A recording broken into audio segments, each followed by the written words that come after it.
Good morning students. बच्चों, आज का मेरा टॉपिक है कारक। बच्चों, यह हिंदी व्याकरण का पाठ संख्या 6 है एवं यह कक्षा 3 और 4 के लिए है। बच्चों, आज के इस टॉपिक का मुख्य उद्देश्य आपको कारक एवं कारक के भेद से परिचित कराना है। बच्चों, आज के इस टॉपिक के माध्यम से हम कारक के बारे में जानेंगे कि इसका क्या उपयोग है और इसके भेदों के बारे में जानेंगे। तो आइए सबसे पहले जानते हैं कि कारक किसे कहते हैं। तो इसका उत्तर है संज्ञा या सर्वनाम की। संज्ञा या सर्वनाम के जिस रूप से उसका संबंध वाक्य में आए, अन्य शब्दों से जाना जाए, उसे कारक कहते हैं। बच्चों, इसे हम उदाहरण के माध्यम से समझते हैं। शेर ने खरगोश को मारा, अर्थात शेर और खरगोश के मध्य ये जो ने चिन्ह है यह कारक है और यह इन दोनों संज्ञा शब्दों के बीच में संबंध दर्शा रहा है। अर्थात जिस चिन्ह से पहले संज्ञा शब्द का दूसरे संज्ञा शब्द से संबंध दर्शाया जाता है उसे कारक कहते हैं।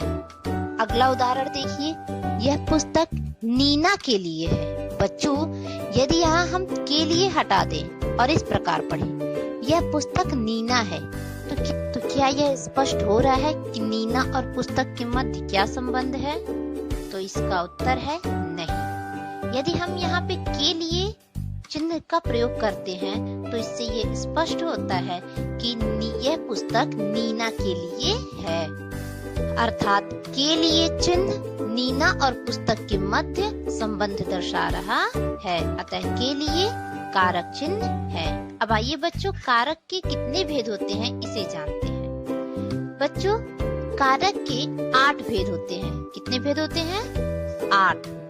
अब आइए इनके नाम और इनके चिन्ह जानते हैं। बच्चों, पहला कारक है कर्ता कारक और कर्ता कारक का चिन्ह होता है ने। दूसरा कारक है कर्म कारक। बच्चों, कर्म कारक की पहचान हम को के द्वारा करते हैं, अर्थात कर्म कारक का चिन्ह होता है को। तीसरा कारक है करण कारक। करण कारक का चिन्ह है से या के द्वारा। चौथा कारक है संप्रदान कारक। बच्चों, संप्रदान कारक का चिन्ह है के लिए। पांचवा कारक है अपादान कारक।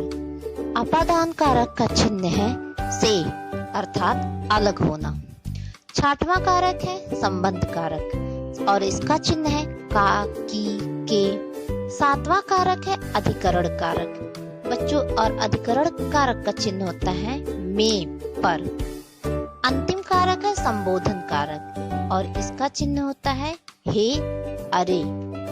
अब आइए बच्चों, प्रत्येक कारक को विस्तार पूर्वक जानते हैं। प्रश्न संख्या 3, कर्ता कारक किसे कहते हैं? बच्चों, उत्तर देखिए। कर्ता कारक का अर्थ है काम करने वाला, अर्थात जो कार्य को करता है वही कर्ता कारक कहलाता है। शब्द के जिस रूप से काम करने का पता चले उसे कर्ता कारक कहते हैं। आइए बच्चों, इसे उदाहरण के माध्यम से समझते हैं। सविता ने कपड़े धोए। कपड़े कौन धुल रहा है बच्चों? सविता। यहाँ ने चिन्ह कर्ता कारक का बोध करा रहा है कि कपड़े सविता ने धोए। अगला उदाहरण है सुधा ने चित्र बनाया। बच्चों, यहाँ सुधा और चित्र के बीच में ने चिन्ह आया है और यह दर्शा रहा है कि चित्र सुधा ने बनाया, अतः यह कर्ता कारक है। अब अगला प्रश्न देखिए, कर्म कारक किसे कहते हैं? तो बच्चों, इसका उत्तर है जिस वस्तु या व्यक्ति पर क्रिया का प्रभाव पड़े।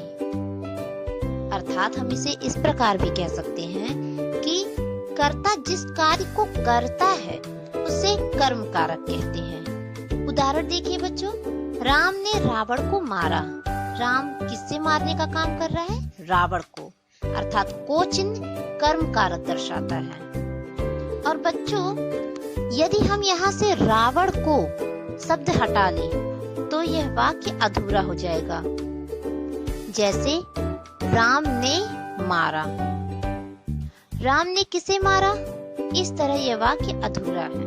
अर्थात जहाँ कर्म की आवश्यकता होती है उसे कर्म कारक कहते हैं। बच्चों अगला उदाहरण है, सोनू पुस्तक को पढ़ता है। सोनू क्या पढ़ता है? पुस्तक को। तो यहाँ को चिन्ह से कर्म कारक का बोध हो रहा है। अगला प्रश्न देखिए, करण कारक किसे कहते हैं? तो बच्चों इसका उत्तर है, कर्ता जिस साधन से क्रिया करता है उसे करण कारक कहते हैं। अर्थात किसी भी कार्य को हम जिस साधन से करते हैं, जिसके द्वारा करते हैं, उसे करण कारक कहते हैं। बच्चों उदाहरण देखिए, सोनू ने पेंसिल से लेख लिखा। सोनू लेख लिख रहा है लेकिन किससे? पेंसिल से। अतः पेंसिल करण कारक है। यहाँ से चिन्ह कारक का बोध करा रहा है। बच्चों अगला उदाहरण है, शीला ने झाड़ू से घर साफ किया। शीला ने घर साफ तो किया लेकिन किससे? झाड़ू से। तो यहाँ झाड़ू से करण कारक है और इसका चिन्ह है शे। बच्चों अगला प्रश्न, संप्रदान कारक किसे कहते हैं? इसका उत्तर देखिए, कर्ता द्वारा जिसके लिए कुछ किया अथवा दिया जाए उसे संप्रदान कारक कहते हैं।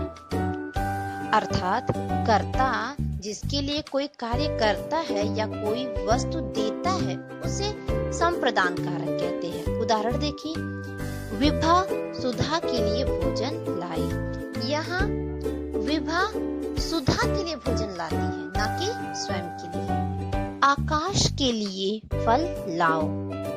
यहाँ आकाश के लिए फल लाया जा रहा है। तो यहाँ के लिए चिन्ह संप्रदान कारक दर्शाता है। बच्चों अगला प्रश्न देखिए, अपादान कारक किसे कहते हैं? बच्चों अपादान शब्द का अर्थ होता है अलग होना। उसका उत्तर देखिए, संज्ञा के जिस रूप से किसी वस्तु से अलग होने का पता चले उसे अपादान कारक कहते हैं। अर्थात जिस शब्द से हमें यह पता चले कि वह वस्तु उससे अलग हो रही है उसे अपादान कारक कहते हैं। बच्चों इसी उदाहरण के माध्यम से देखिए, पेड़ से पत्ते गिरते हैं। बच्चों यहाँ पेड़ से पत्ते के अलग होने का बोध हो रहा है, अतः यह अपादान कारक है। बच्चों अगला प्रश्न देखिए, संबंध कारक किसे कहते हैं? बच्चों प्रश्न में पूछा गया संबंध कारक किसे कहते हैं?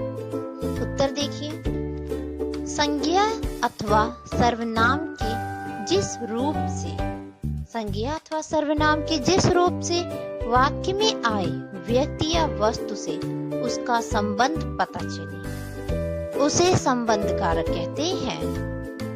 अर्थात जो चिन्ह पहले संज्ञा शब्द का दूसरे संज्ञा शब्द से संबंध बतलाए उसे संबंध कारक कहते हैं। बच्चों उदाहरण देखिए, सुनील के मामा जी आए हैं। अर्थात मामा जी किसके हैं? सुनील। अर्थात के चिन्ह सुनील और मामा के बीच संबंध दर्शा रहा है। दूसरा उदाहरण देखिए, यह कुशल की पुस्तक है। पुस्तक है किसकी?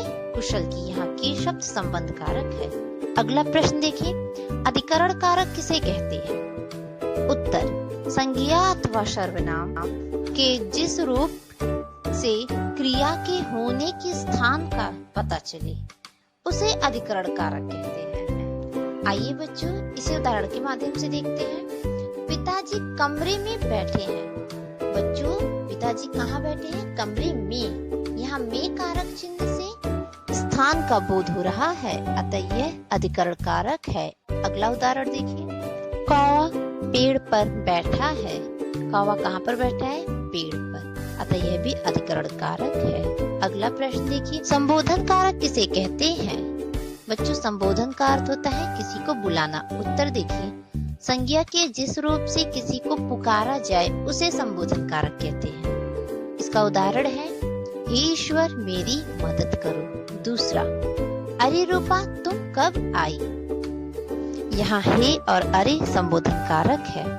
बच्चों आपको इन सभी प्रश्नों के उत्तर को अपनी कॉपी में लिखना है। आज के लिए बस इतना ही। Thank you children.